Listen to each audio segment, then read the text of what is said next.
Bonjour à tous. Aujourd'hui, on va s'intéresser à la réactance. La dernière fois, on a vu que l'individu s'appropriait davantage ses actes s'il se sentait libre. S'il se sent au contraire privé de cette liberté, eh bien, c'est ce qu'on observe, la réactance. On peut la retrouver dans deux situations. Ou bien quand il a le sentiment tout au moins qu'on cherche à lui imposer soit un comportement, soit des idées, ou alors quand un objet lui est interdit. On va retrouver ça quand la ressource est très rare, ou alors qu'il est privé de quelque chose. Alors quelle incidence ça a pour nous? Eh bien, d'une part qu'il faut éviter les injonctions. Trier vos déchets est un ordre. Eh bien, la personne aura tendance à ne pas l'entendre, à bien au contraire peut-être faire le contraire, justement. Et puis, il faut également éviter l'argumentation.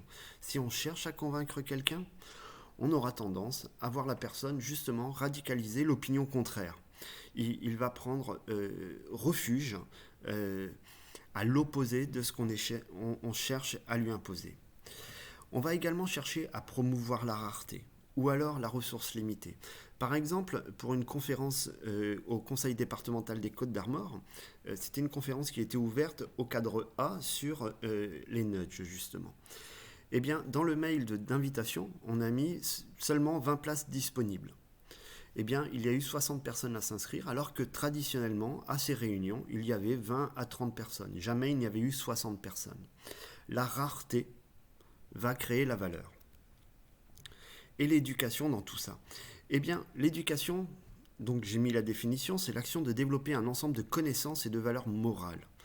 Et alors, c'est surtout sur la notion morale que j'insiste, parce que ce sont des règles arbitraires. Il y a le bien, le mal, c'est la civilisation, les différentes civilisations, les cultures qui définissent où se situe le bien et le mal.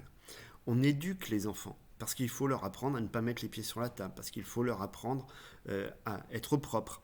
Ça, ce sont des règles morales. Par contre, chez l'individu, l'éducation ne va pas le responsabiliser, puisqu'on ne va on va avoir tendance à ne pas expliquer le pourquoi du comment. Et justement, face à ça, on risque d'avoir une réactance de la part de l'individu. Alors, je vous invite à vous souvenir d'un débat que vous avez pu avoir peut-être au cours d'une soirée ou au cours d'une réunion. Est-ce que votre interlocuteur vous a converti, vous a convaincu de suivre son idée? Est-ce que vous-même vous êtes parvenu à le convaincre? Et puis, quelles émotions vous ressentiez à ce moment-là? À votre avis, quelles étaient les émotions chez votre interlocuteur? Si c'était à refaire, comment est-ce que vous y prendriez pour essayer de le faire adhérer à votre opinion? Voilà, je vous remercie, je vous dis à bientôt.